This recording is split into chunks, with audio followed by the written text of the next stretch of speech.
ചെങ്കൽ വില 8 രൂപ വർദ്ധിപ്പിക്കാനുള്ള നീക്കം നീതീകരിക്കാൻ ആകാത്തതാണെന്ന് AITC ഇരിട്ടി മണ്ഡലം കൺവെൻഷൻ അറിയിച്ചു.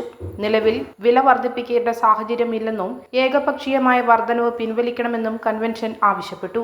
മാത്രമല്ല, കരിങ്കൽ ക്വാറിക്ക് നിയമാനുസൃതമായ പരിശോധനകൾ നടത്തി ലൈസൻസ് അനുവദിക്കാത്തതും ക്വാറി ഉടമകൾ യാതൊരു മാനദണ്ഡവും ഇല്ലാതെ ഉൽപ്പന്നങ്ങൾക്ക് വില നിശ്ചയിക്കുന്നതും നിർമ്മാണ മേഖലയിൽ പ്രതിസന്ധിക്ക് ആഴം കൂട്ടിയിരിക്കുകയാണ്.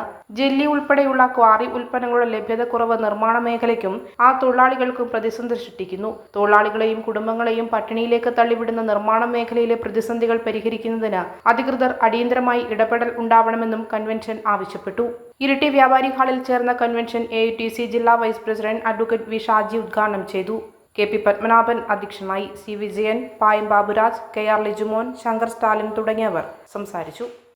ആ ദേശീയ ഗവൺമെന്റിന്റെ തൊഴിലാളി വിരുദ്ധമായ സമീപനത്തിന്റെ ഭാഗമായിട്ട് രാജ്യത്തെ വിവിധ ഇടങ്ങളിൽ സംഘടിത മേഖലയിലും അസംഘടിത മേഖലയിലും നിരവധി സമരത്തിലും പ്രക്ഷോഭത്തിലുമാണ് തൊഴിലാളികൾ രാജ്യവ്യാപകമായി നമുക്കെല്ലാവർക്കും അറിയാം. കഴിഞ്ഞ ദിവസം ഇന്ത്യയിൽ എല്ലാ മാധ്യമങ്ങളും റിപ്പോർട്ട് ചെയ്ത വളരെ പ്രധാനപ്പെട്ട ഒരു വാർത്തകളിലൊന്ന് ഉത്തർപ്രദേശിൽ നോയിഡയിൽ അവിടെ തൊഴിലാളികൾക്കെതിരെ മാനേജ്മെന്റ് ഗവൺമെന്റ് സ്വീകരിച്ച നടപടികൾക്കെതിരെ അവിടെ വ്യാപകമായ പ്രക്ഷോഭങ്ങൾ ഉയർന്നു വരികയും തൊഴിലാളികളെ ഉൾപ്പെടെ അവർക്ക് തൊഴിലിൽ നിന്ന് പിരിച്ചുവിടുന്ന സാഹചര്യം ഉണ്ടാവുകയും ഇടതുപക്ഷ പ്രസ്ഥാനത്തിന്റെ ആളുകൾ ആ സമരത്തിന്റെ നേതൃനിരയിലേക്ക് വരുന്ന സാഹചര്യം ഉൾപ്പെടെയുണ്ട്. അവരെ ട്രേഡ് യൂണിയൻ നേതാക്കളും ഇടതുപക്ഷ രാഷ്ട്രീയ നേതാക്കളെ പോലും ആ സമരം ചെയ്യുന്ന ആളുകളെ അടുത്ത് പോലും എത്താൻ വേണ്ടി ഈ ഭരണകൂടം സമ്മതിക്കാത്ത സാഹചര്യം ഉണ്ടാവും.